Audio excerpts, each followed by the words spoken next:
Je me présente, j'ai le grand plaisir de pouvoir animer ces deuxièmes assises nationales des énergies marines renouvelables. Je suis membre de l'Académie de marine, directeur du Centre d'études de la mer de l'Institut catholique de Paris, mais surtout j'avais eu le grand bonheur l'an passé d'animer déjà les premières assises nationales des énergies marines renouvelables. C'était à Cherbourg et nous sommes très heureux aujourd'hui d'être accueillis à Nantes. Bien sûr, je donne tout de suite la parole à Jacques Oxiette, président de la région Pays de la Loire.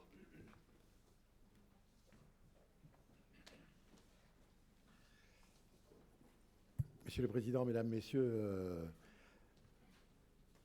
je suis à mon tour très heureux avec Christophe Clergeau, Premier vice-président de la région, qui a en charge toutes les questions concernant l'économie, l'innovation et l'enseignement supérieur au sein du Conseil régional, de vous accueillir à Nantes et d'accueillir les acteurs professionnels et industriels de cette filière des énergies marines renouvelables. Hier, le ministre, M. Macron, était à Nantes. Un certain nombre d'entre vous étaient présents à l'occasion de cette visite pour évoquer l'industrie du futur. Je crois qu'à travers les travaux et le travail et les ateliers que vous allez entendre cet après-midi, organiser cet après-midi, constater que l'usine du futur, l'industrie du futur, c'est déjà une réalité, en tout cas pour ce qui concerne la volonté politique des responsables de la région des Pays de la Loire. Vous êtes ici, vous le savez, dans une région industrielle, troisième région industrielle de France, avec une dimension particulière dans le domaine de l'aéronautique, qui était hier mise en avant à l'occasion de la visite du ministre, mais aussi tout ce qui concerne les industries navales, notamment avec différents acteurs tout à fait importants. Et par conséquent, c'est au cours de ces dernières années, dans les discussions que nous avons pu avoir avec les principaux acteurs de ces différentes filières et de cette culture industrielle qui caractérise la région des Pays de la Loire, que l'institution régionale, avec les acteurs industriels, avec les acteurs économiques, s'est investie et a investi aux côtés des industriels pour considérer qu'il y avait là, pour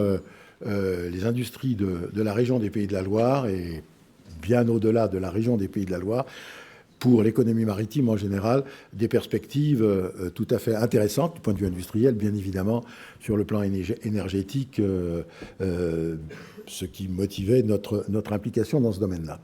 Et donc, un certain nombre d'initiatives ont été prises, vous le savez, avec STX, les chantiers navals sur différents secteurs, sur un navire expérimental, sur les fameuses jaquettes dont on a contribué à faciliter l'innovation dans ce domaine-là, mais aussi avec la mise en place, il y a déjà quelque temps, sur l'initiative de l'École centrale de Nantes, d'un centre à la disposition des industriels et des acteurs, un centre d'expérimentation au Croisic, pour pouvoir faire en sorte que toute la créativité des chercheurs et des industriels du secteur des énergies marines puisse trouver là un point d'application et d'expérimentation, puisque le câble est posé, les branchements sont posés, on n'attend plus que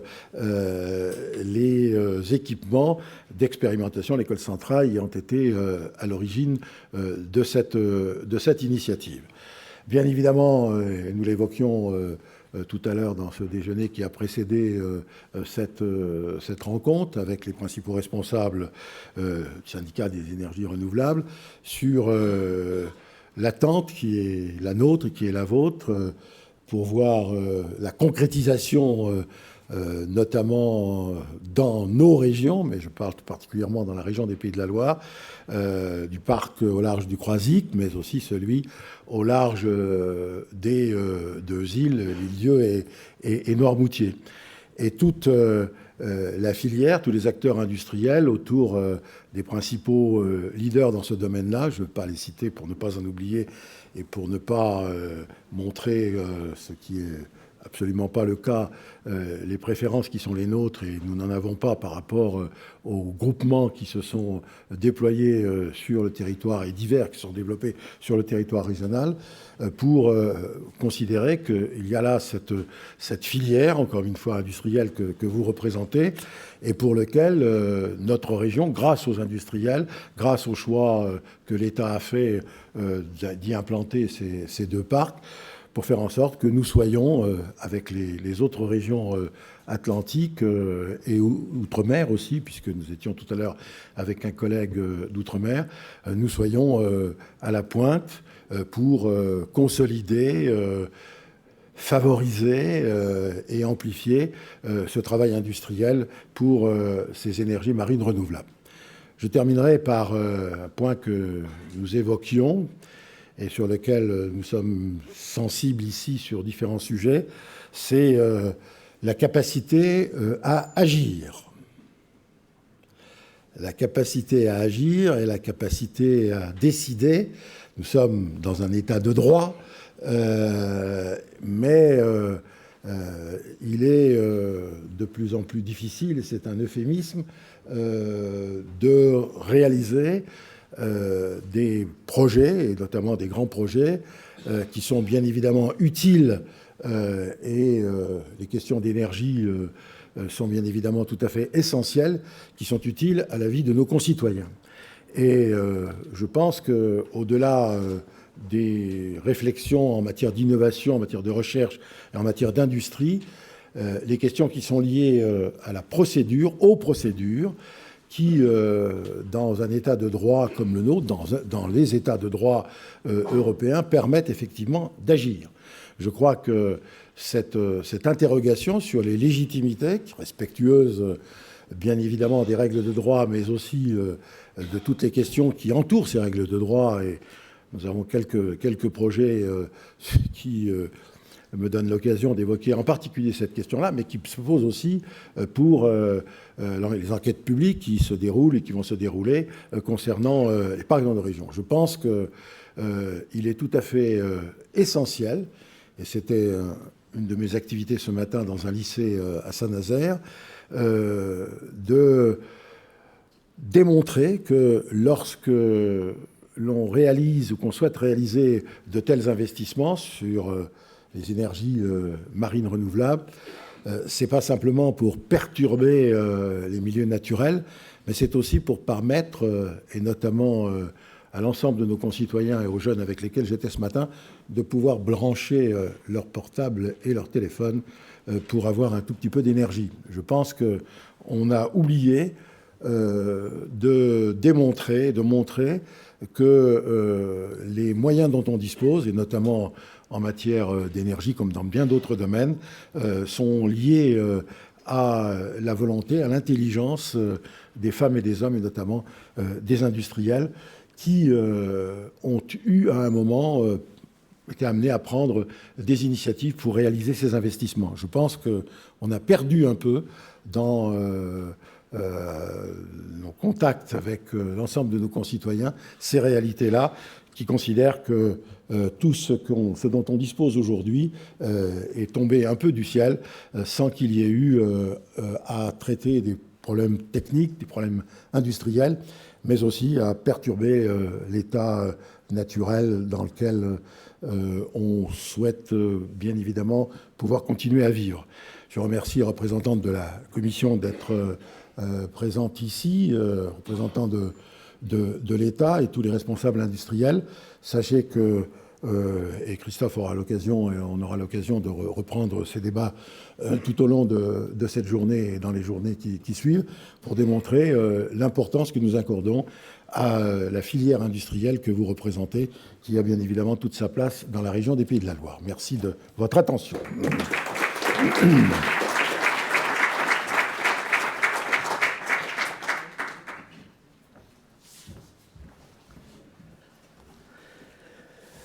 Merci, Monsieur le Président, pour votre accueil donc, de ces deuxièmes assises des énergies marines renouvelables, donc votre accueil à Nantes.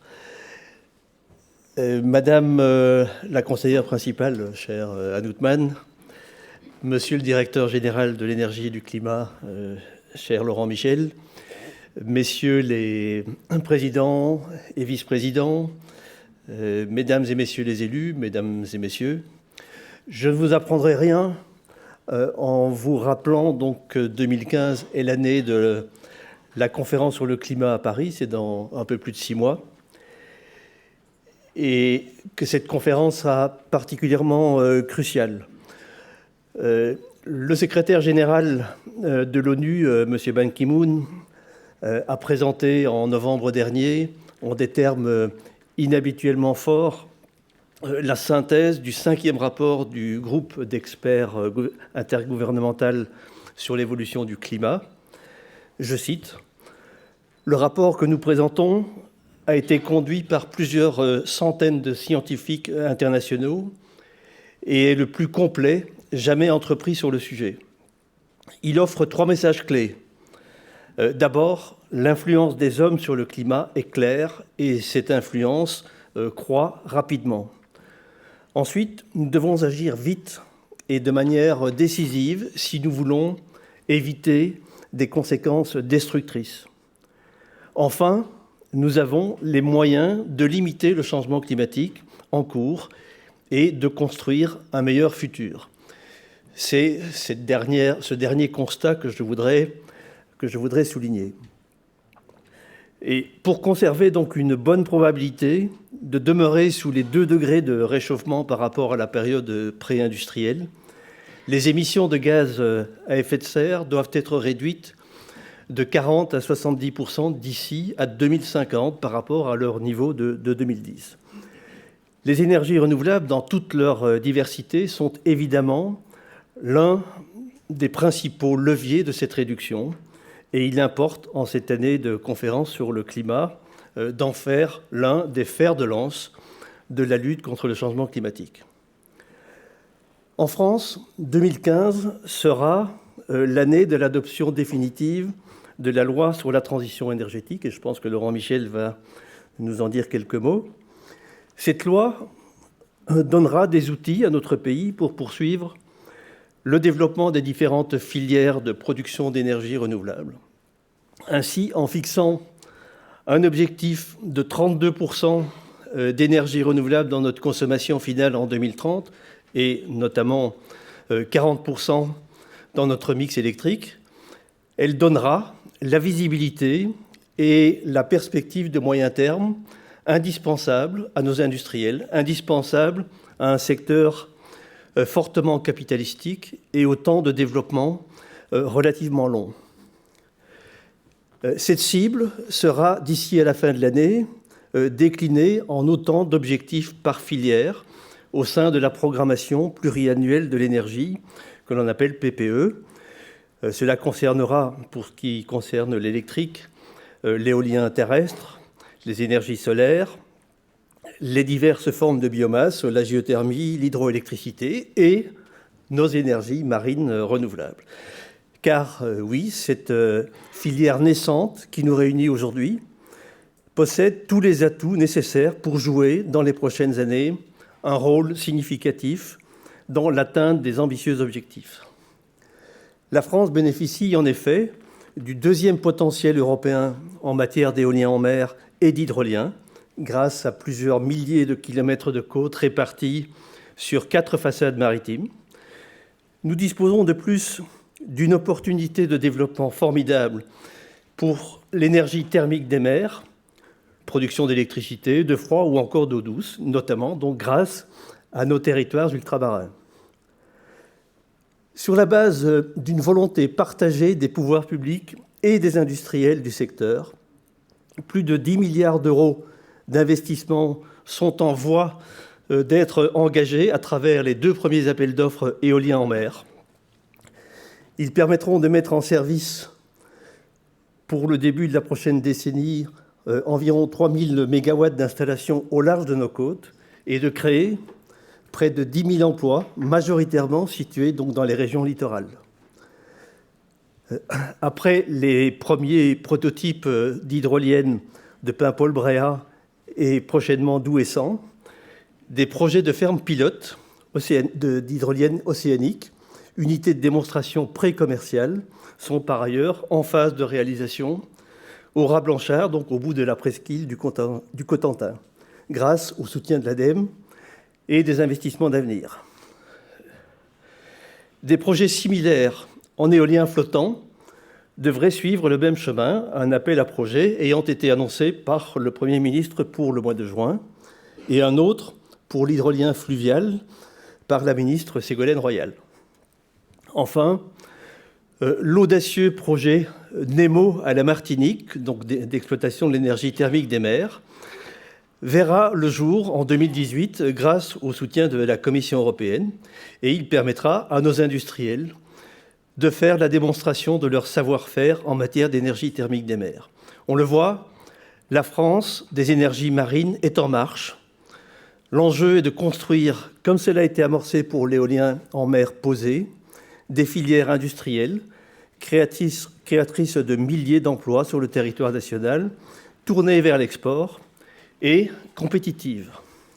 Car pour pouvoir poursuivre au-delà des premiers projets, les professionnels ont conscience de l'exigence fondamentale à laquelle ils devront se confronter. La réduction des coûts, qui devra d'une part limiter l'impact du développement des filières industrielles sur les finances de la collectivité, et d'autre part permettre à nos entreprises de s'imposer sur un marché international fortement concurrentiel. Pour cela, de nouveaux projets seront nécessaires.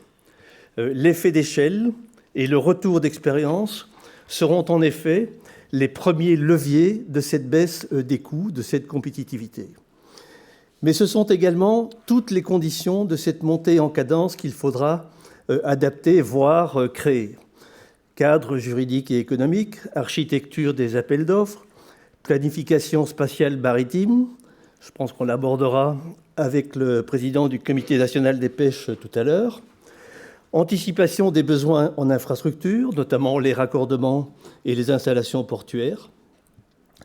Sur cette base, les filières pourront se structurer pour gagner en efficacité et progresser donc sur leur courbe d'apprentissage.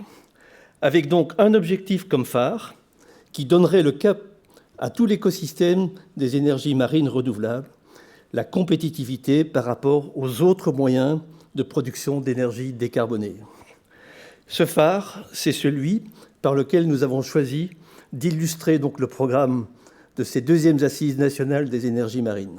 Il guidera tous les débats des différentes tables rondes de cette demi-journée et nous permettra de maintenir le cap vers l'horizon industriel. Cet horizon industriel, personnellement, j'ai confiance, nous l'atteindrons, et notamment grâce à l'engagement des conseils régionaux, que je voudrais saluer particulièrement. La table ronde numéro 2 mettra en exergue cette dynamique régionale.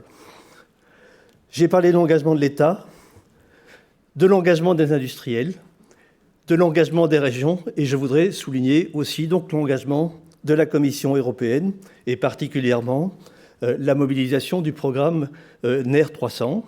Et c'est une excellente transition vers l'oratrice suivante. Donc je vous propose de céder la parole à Madame Anne Houtman, donc, qui est la conseillère principale de la DG Énergie de la Commission européenne.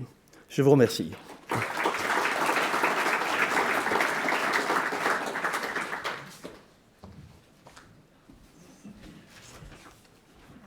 Bonjour à tous et merci de m'avoir invité sur un sujet qui me tient beaucoup à cœur et qui d'ailleurs demain je pars à Athènes à la réunion annuelle de l'Organisation européenne des ports de mer, l'ESPO, qui a choisi comme thème l'énergie, et donc on va parler aussi d'énergie marine. Alors ces dernières semaines, quand on invite quelqu'un de la Commission européenne, de la DG Énergie, c'est en général pour parler de l'Union de l'énergie, donc pour ne pas vous décevoir, je vais commencer par là.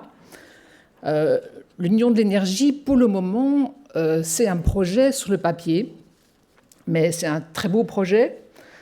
C'est un projet politique qui est important pour l'Union européenne, qui est important pour les partenaires de l'Union, pour les voisins de l'Union, pour les régions de l'Union, pour les pays de l'Union, pour les citoyens, pour les entreprises, pour les institutions de l'Union européenne.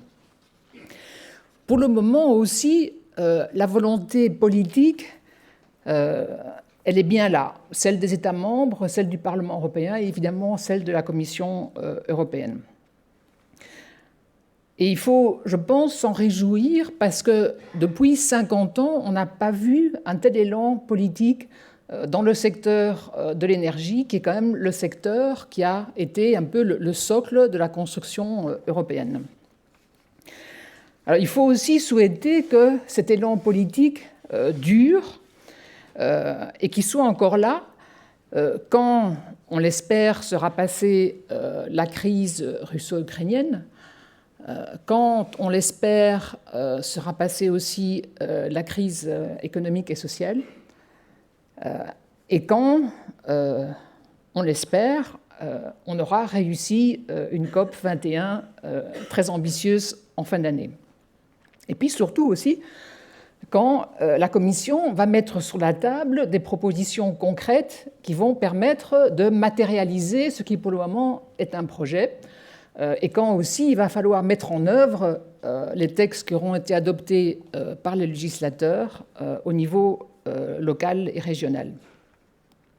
Parce que sans ça, ça va rester un beau projet sur le papier. Alors de quoi s'agit-il ?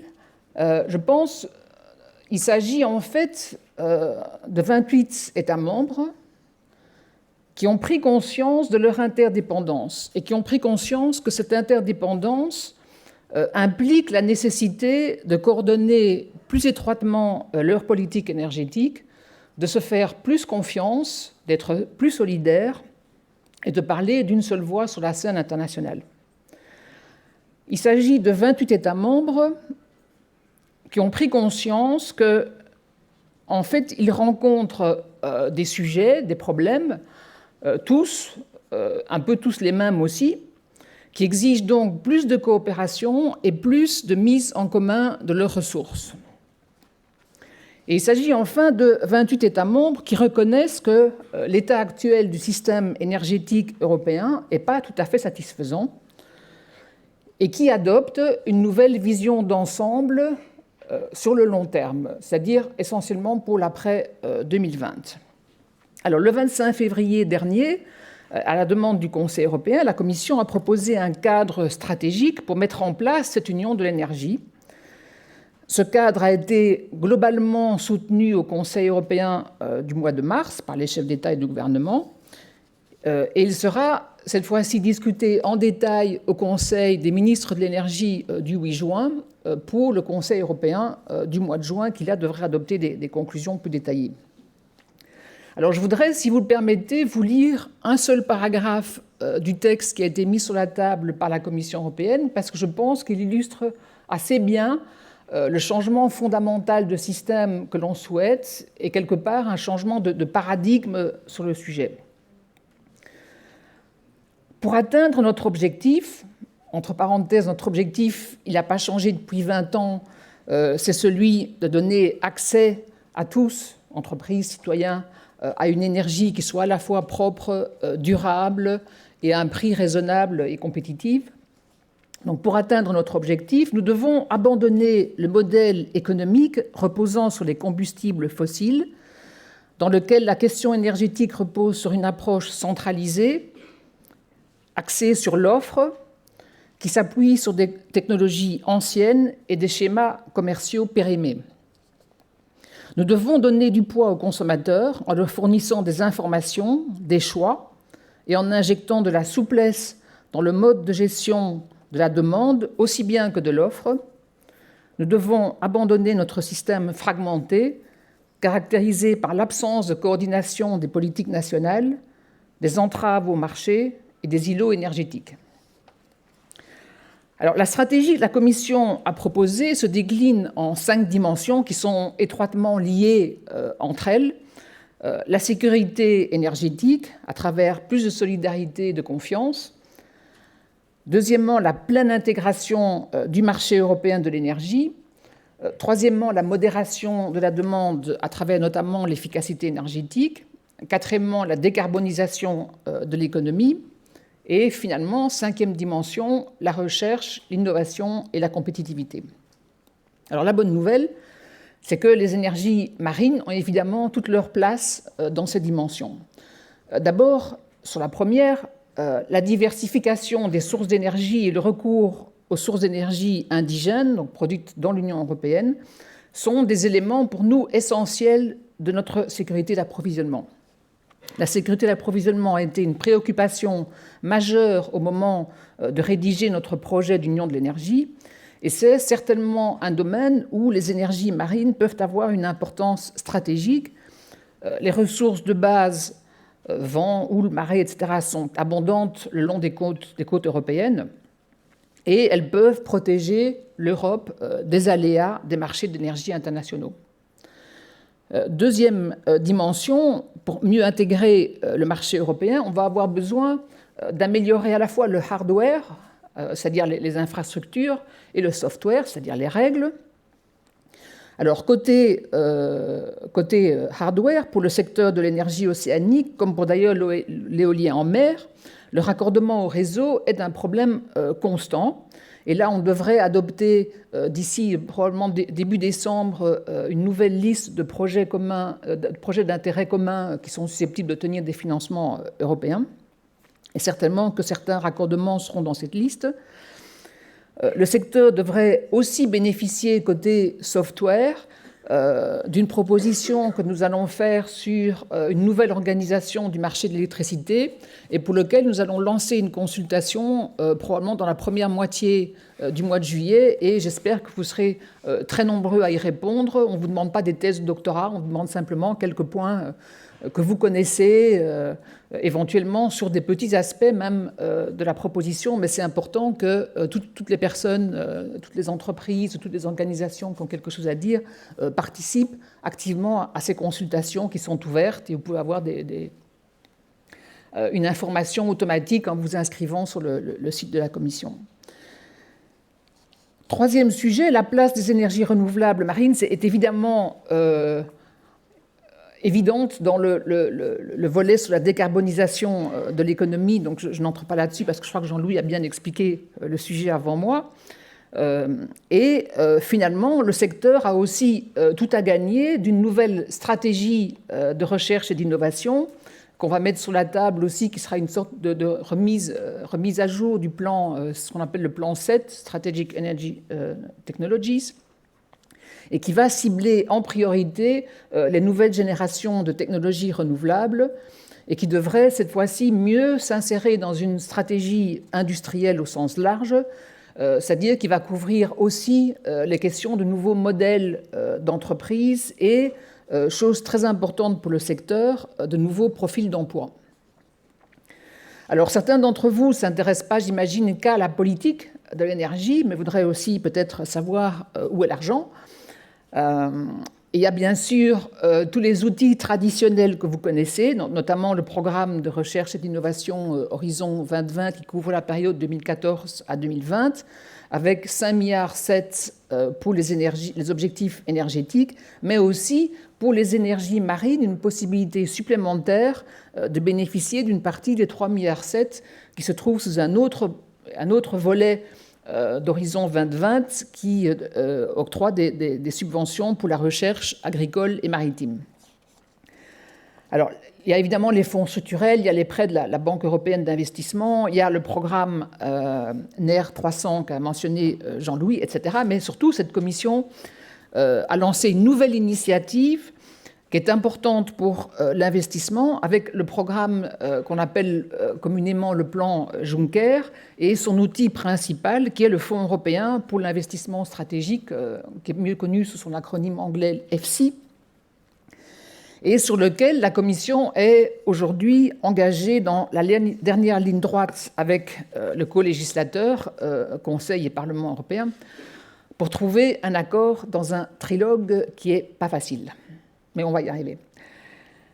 Il devrait aussi, ce fonds, servir de levier pour un total de 315 milliards d'investissements publics et privés sur une période de 3 ans. Et là aussi, bonne nouvelle, parce que les énergies marines s'inscrivent parfaitement dans ce plan. Elles figurent de façon assez abondante dans la liste des projets qui ont été soumis par les États membres pour des financements. Et les entreprises françaises vont être les premières à bénéficier du plan grâce à l'accord qui a été signé il y a quelques jours entre le Fonds européen d'investissement et BPI France pour soutenir les PME et les ETI innovantes. Alors voilà, j'espère vous avoir donné une petite note d'optimisme pour entamer votre congrès. Je crois que le potentiel européen est aussi vaste que ses côtes sont longues. Et il faut que l'Europe et ses entreprises se battent pour garder leur avance technologique. Donc, très bonne réunion à tous. Merci.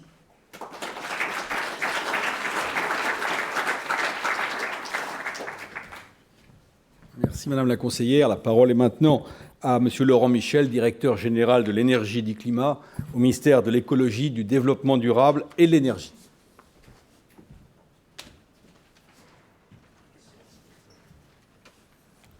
Monsieur le Président du Conseil régional, Monsieur le Président du CERM, Mesdames, Messieurs, je suis très heureux d'être parmi vous et remercier les organisateurs de cette invitation. Madame Goodman a fait une excellente introduction, je vais juste parler 10 secondes. Comme l'a dit Jean-Louis Ball, quand je viens, c'est pour parler de la loi sur la transition énergétique. Vous, c'est l'union de l'énergie, moi, c'est la loi. Je n'y dérogerai pas, mais un tout petit peu, avant de faire un zoom sur, effectivement, l'actualité et énergie marine. Effectivement, le contexte, comme l'a dit Jean-Louis Ball, comme on le sait tous, nous sommes d'une part cette année dans l'année de la COP21 avec l'enjeu clé du changement climatique. Et puis aujourd'hui, nouvelle coïncidence, chaque fois qu'il y a un colloque du CERN, nous sommes en débat à l'Assemblée nationale. La ministre doit y être dans les minutes qui viennent. Nous reprenons le débat à l'Assemblée nationale. Deuxième lecture du projet de loi sur la transition et énergétique pour la croissance verte, sachant qu'un certain nombre d'actions au-delà de la loi sont lancées. J'y reviendrai aussi. Cette loi, je le rappelle, repose en gros en termes d'outils sur 2 piliers, outils objectifs. La maîtrise de la consommation par diverses voies, dans les bâtiments, dans les transports, par le recyclage des déchets, par moult actions, et la décarbonisation et le développement des énergies renouvelables. Il y a des objectifs qui aujourd'hui font, je pense, consensus au sens du signal à long terme et de plus en plus, je pense, consensus sur leur atteignabilité, tout en disant que ça reste compliqué. Comme Jean-Louis Ball l'a dit, l'objectif global sur toutes les énergies, tous les vecteurs, c'est 32% d'énergie renouvelable en 2030. Et pour l'électricité, qui est une des voies, ou la voie principale des débouchés des énergies marines, bien qu'il y ait aussi la possibilité de la chaleur et de la climatisation, c'est 40% d'énergie renouvelable dans notre production électrique en 2030. C'est donc, je pense vraiment maintenant un consensus qui s'est forgé à la fois au sens de la vision, mais aussi au sens de l'analyse sur le thème que ce n'est pas simple, mais ce n'est pas non plus une utopie qu'on raterait de la moitié. On sera peut-être un peu en dessus, un peu en dessous, mais en tout cas, il y a des voies pour y arriver. Le contexte aussi, savons pour tout ce sur quoi on travaille, c'est évidemment le souhait, Jean-Louis Ball l'a dit, de créer ou consolider des filières industrielles et de services qui soient performantes, qui soient exportatrices, soit de matériel, soit de solutions globales, de composants, de services, de projets plus ou moins clés en main ou avec partie localisée sur place, par rapport à des besoins qui vont aller croissant. Et là, on retrouve aussi la COP21, car on sait que dans de nombreux pays, d'un côté, le besoin en énergie, en volume, va être plus gros que chez nous, où globalement on vise plutôt à ce qu'il décroisse, et un besoin d'énergie décarbonée. Donc c'est un objectif qui n'est pas qu'un objectif énergétique qui est déjà important, c'est un objectif aussi de filière industrielle. Pour le contexte général de la loi, avant de faire le zoom sur les énergies marines, je remettrai l'accent sur le fait que la loi instaure un processus itératif, évalué, concerté et partagé de programmation stratégique avec la stratégie nationale bas carbone qui vise à la réduction des émissions de gaz à effet de serre, tout secteur d'activité, tout gaz confondu, pas que la production et consommation d'énergie. Stratégie revue tous les 5 ans et qui est valable pour une période de 15 ans. Donc tous les 5 ans, on refait 5 ans de plus. Et la programmation pluriannuelle de l'énergie, on va dire les programmations pluriannuelles de l'énergie, puisque là, cette fois, sur des durées un peu plus courtes, il y a une programmation pluriannuelle pour la métropole continentale et une pour chacune des zones non interconnectées, donc en gros, chacun des départements d'outre-mer, et plus une pour la Corse. C'est les particularités et la non-interconnexion faisant que, effectivement, ce sont des stratégies qui partagent les mêmes objectifs, mais qui ne peuvent évidemment se mettre en commun au-delà de la philosophie, quand il s'agit des zones non interconnectées. Il ne peut pas y avoir d'échange, du moins d'échange d'énergie, il peut y avoir des échanges d'idées. Alors, sur les énergies marines, le panorama de la politique que nous essayons de mener avec les acteurs et les conditions et actions qu'il faut à faire avancer en commun pour que ça réussisse, je serai sur 6 points, qui est d'abord, il faut avoir une sorte de vision stratégique et de feuille de route. Il faut soutenir l'innovation, il faut passer à l'industrialisation, au déploiement, 3e point, et donc en particulier donner la visibilité, j'y reviendrai entre autres en termes d'appel d'offres.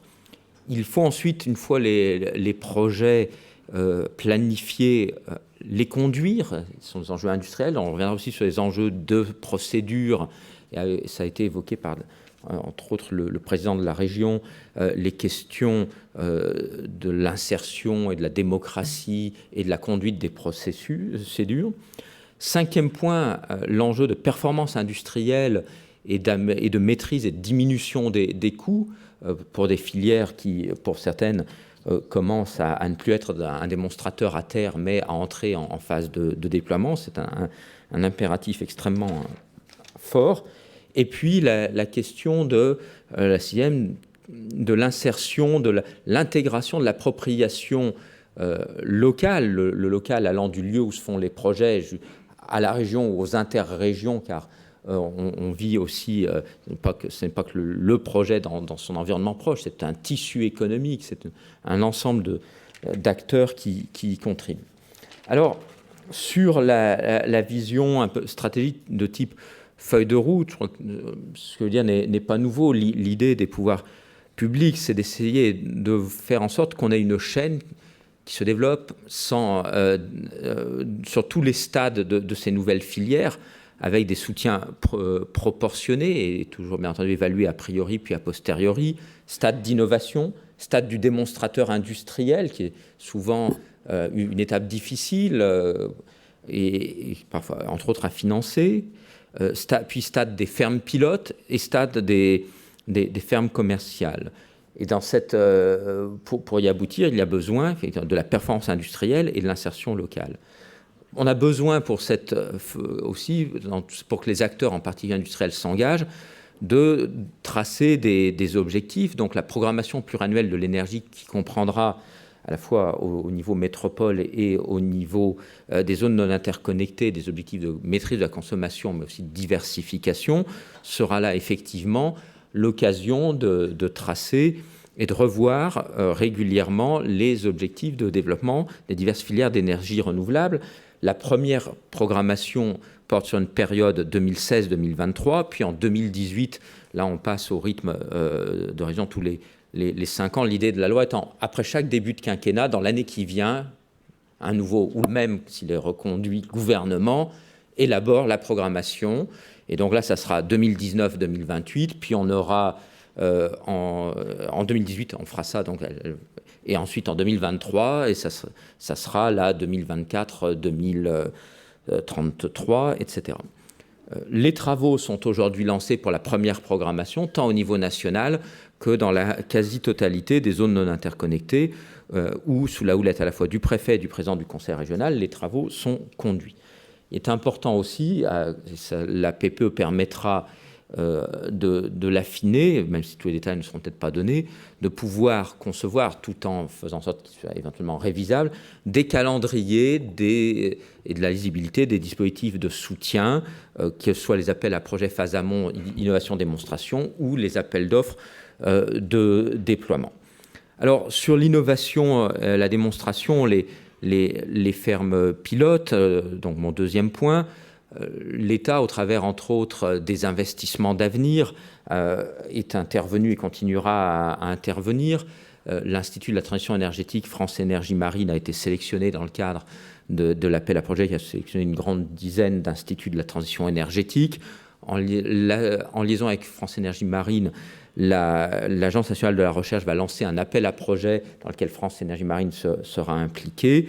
Et par ailleurs aussi, des soutiens à des sites d'essai seront mis en place. Je crois qu'un premier, dans cette région, est contractualisé par l'ANR.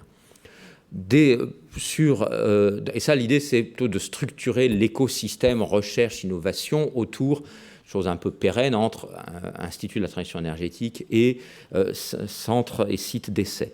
Par ailleurs, il y a le soutien au projet avec de recherche appliquée, on va dire.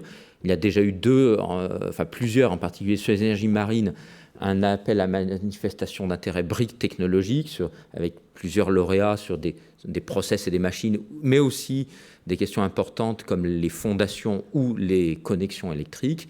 Et puis l'appel à projet manifestation d'intérêt ferme pilote hydrolienne. 2 dossiers ont été retenus, ils avancent. On travaille entre autres avec les acteurs pour finaliser la notification à la Commission européenne du régime de soutien. On doit évidemment s'inscrire dans un cadre relatif aux aides d'État. Et aussi dans ces domaines d'innovation, la France avait soutenu, s'est réjoui du soutien de la Commission européenne au projet énergie thermique des mers d'INEMO à la Martinique par le programme NER 300. Et dans le cadre du cadre énergie-climat 2030, il est très probable, sous contrôle de Mme Outman, que ce dispositif NER 300 continue et évolue, soit même, je crois, renforcé, devient peut-être même un NER 400. Et donc, bien entendu, il sera important que le secteur continue à développer son innovation avec ses soutiens. 2 appels à projets, Jean Lubal les a évoqués, sont en préparation. L'appel commencerait par un appel à projet hydrolien fluvial et multi-énergie marine renouvelable devrait pouvoir, autour de milieu, fin d'été, on attend l'ADEME qui va faire ou pas les gros yeux, avoir des propositions incessamment. Il faudra après un petit qu'on les affine en interministériel, mais l'idée étant justement de soutenir des nouveaux démonstrateurs rouleaux-moteurs ou hydroliens, ou démonstrateurs globaux ou des composants, ainsi que le stade de ferme pilote de l'hydrolien fluvial, qui, sans être maritime, n'en est pas, c'est pas forcément la même technologie, mais est aussi dans l'eau. Et voilà, il y a même des projets dans les estuaires qui pourraient être. Le deuxième, qui sera d'ailleurs probablement le premier en termes calendaires, c'est l'appel à projet ferme pilote éolienne flottante. L'objectif calendaire qu'on devrait pouvoir tenir est juillet. On a encore à affiner quelques éléments comme le couplage du financement par à la fois les aides des investissements d'avenir et un tarif d'achat, et affiner le ciblage, mais qui devrait être des fermes de taille petite à moyenne. Ce sont des fermes pilotes, il n'y a pas besoin de faire 72 éoliennes flottantes pour tester la notion de ferme pilote. Ce sera une ferme de quelques machines. Donc il faudra aussi dans ce tableau caler les zones sur lesquelles on pourrait les faire. Vous savez que Mme Royal avait lancé en décembre dernier une demande auprès des préfets de région de faire des concertations locales sur les futures zones propices pour à la fois de nouveaux parcs éoliens posés et les premiers parcs éoliens flottants. Nous avons et nous attendons des retours et nous en attendons encore quelques-uns. On devrait avoir plusieurs propositions consensuelles pour des zones de ferme pilote éolien flottant, et très probablement pour la première fois en Méditerranée, où on sait l'éolien posé rencontre des difficultés vu les profondeurs, mais on pourrait avoir là par contre sur l'éolien flottant aussi des sites en Méditerranée où il y a du vent qui permettrait d'enclencher cette dynamique aussi sur cette façade. Sur le troisième point, donc le déploiement commercial, le cap des appels d'offres et puis la mise en œuvre, comme vous le savez je viens de le dire, il y a la recherche de nouvelles zones dans l'idée d'avoir un ou plusieurs nouveaux appels d'offres pour développer de nouveaux projets. Là aussi, nous attendons les retours des propositions des préfets, à la fois de régions où le potentiel de zone avait déjà été avéré puisqu'il y a déjà des projets, mais aussi de régions qui n'ont pas eu encore aujourd'hui, qui n'avaient pas de projet identifié, mais qui pourraient, elles aussi, nous proposer des sites.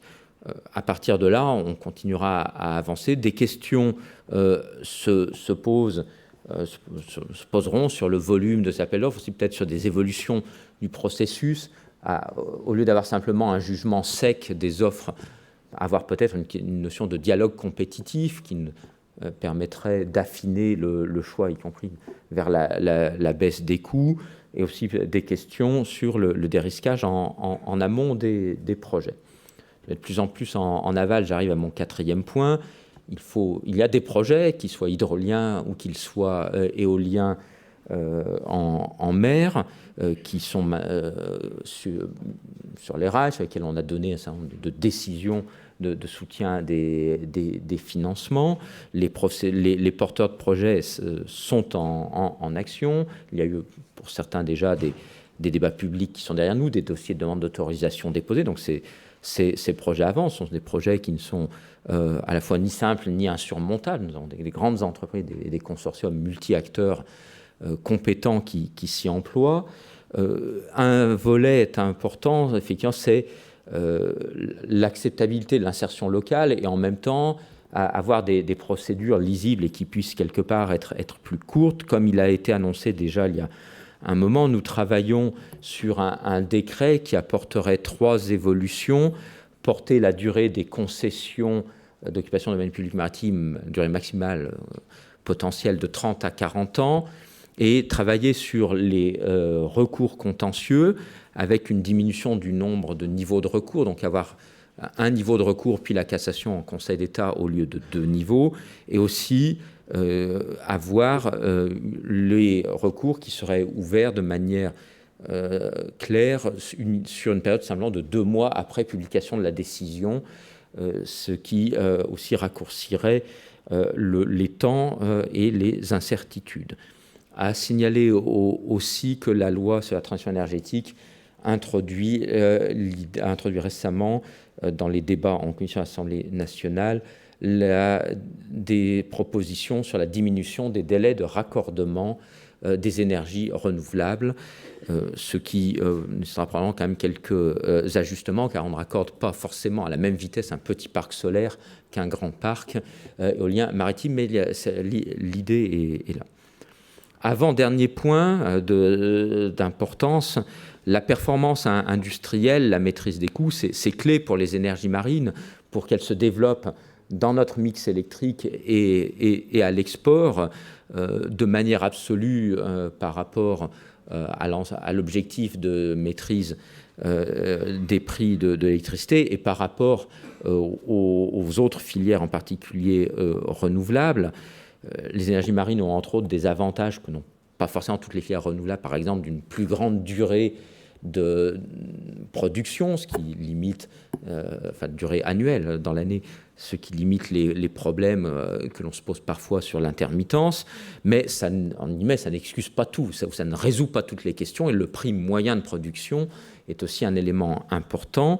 Et donc, il est important qu'à toutes les étapes, on se serve de ces étapes, et que ce soit la démonstration, les fermes pilotes, et ensuite les premières fermes commerciales, et pour savoir quels sont les coûts cibles que l'on peut viser et les faire baisser. C'est une question complexe de chaîne industrielle, de sa cohérence. C'est pas chaque étape doit être performant, c'est la cohérence.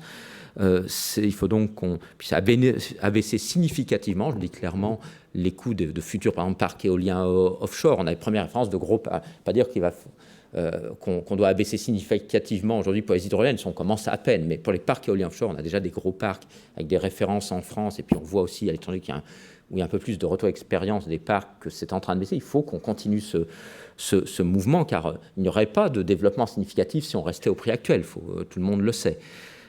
Jusqu'où pourra-t-on aller? Ça, tout le monde ne le sait, personne ne le sait encore. Mais il faut donc analyser à la fois les composants, les leviers industriels, les leviers sur chaque outil, mais aussi sur la gestion de projet, les leviers financiers. C'est d'ailleurs, je pense, une bonne chose que le plan Juncker soit d'une part en place et que, par ailleurs, on puisse au niveau français, j'imagine que dans d'autres pays, sur ces projets d'énergie renouvelable, accéder à ces financements qui faciliteront la réalisation des projets et donc aussi en abaisseront les coûts. Ça sera une des parts, et je crois que c'est une bonne nouvelle, bien entendu. Dernier point pour réussir tout ça, et sans qu'on ait des actions magiques ou très nouvelles, mais c'est après dans l'art d'exécution que c'est important, l'insertion, l'intégration locale et régionale de ces projets, et aussi d'ailleurs le dialogue entre la politique nationale et sa mise en œuvre. Nous devons essayer autant que faire se peut, même si à Paris nous n'avons pas le pied marin, au moins ne pas être hors sol totalement sur ce que l'on propose. Donc c'est important, et donc important qu'il y ait des concertations préalables qui peuvent être longues, mais dont on sait qu'en l'absence, on va dans le mur. Ça ne veut pas dire qu'une bonne concertation préalable garantit la réussite, je n'ai pas dit ça.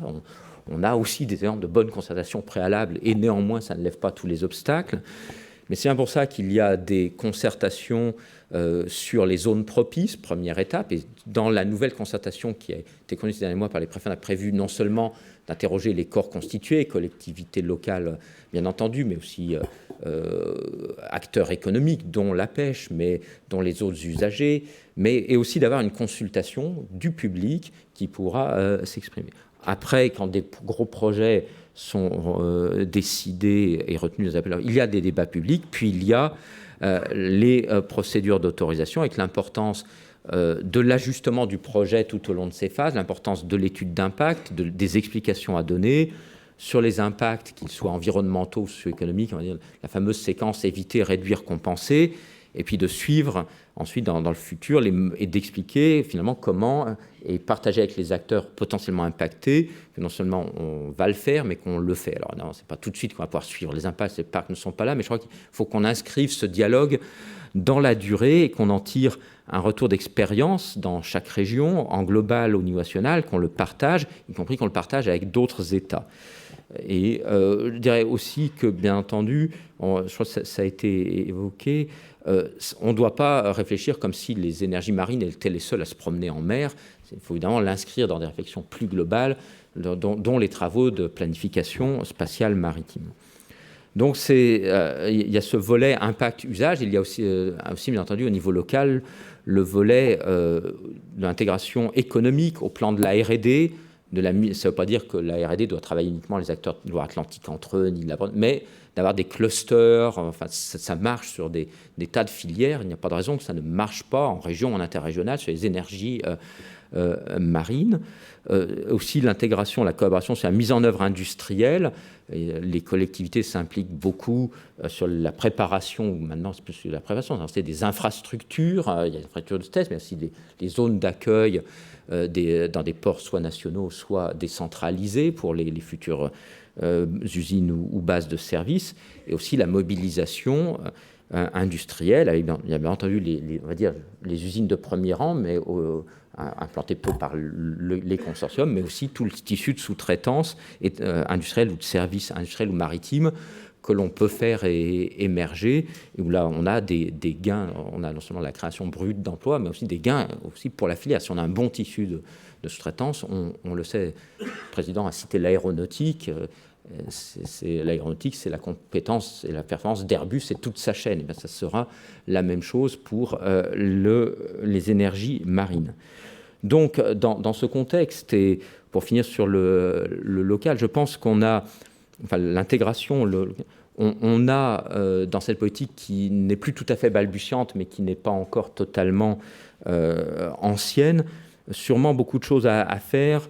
Je veux dire l'importance des concertations régionales, du contact entre l'État, les acteurs économiques, les collectivités locales, l'importance de l'implication des grandes entreprises. Et je pense qu'elles se sont déjà exprimées sur ce sujet, elles en reparleront aujourd'hui vis-à-vis des collectivités du tissu industriel, interaction avec le tissu de la recherche et de l'enseignement supérieur. Et aussi, progressivement, il faudrait qu'on voit comment on pourrait partager les retours d'expérience sur tous ces sujets, que ce soit le suivi de l'impact environnemental, la relation avec le tourisme, avec la pêche ou la performance économique, car il n'y a pas de raison que les bonnes idées de Loire-Atlantique ne marchent pas en Basse-Normandie ou inversement.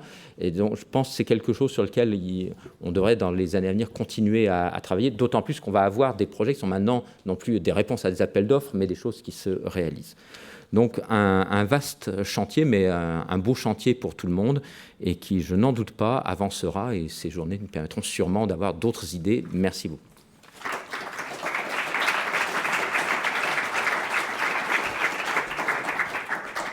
Merci, monsieur le directeur général. Alors, nous avons le grand plaisir d'accueillir monsieur Éric Orsenna de l'Académie française, cette prestigieuse parmi les plus nobles institutions fondée en 1635 et qui est, comme chacun sait ici, à la fois homme de mer et peut-être plus encore visionnaire de la mer.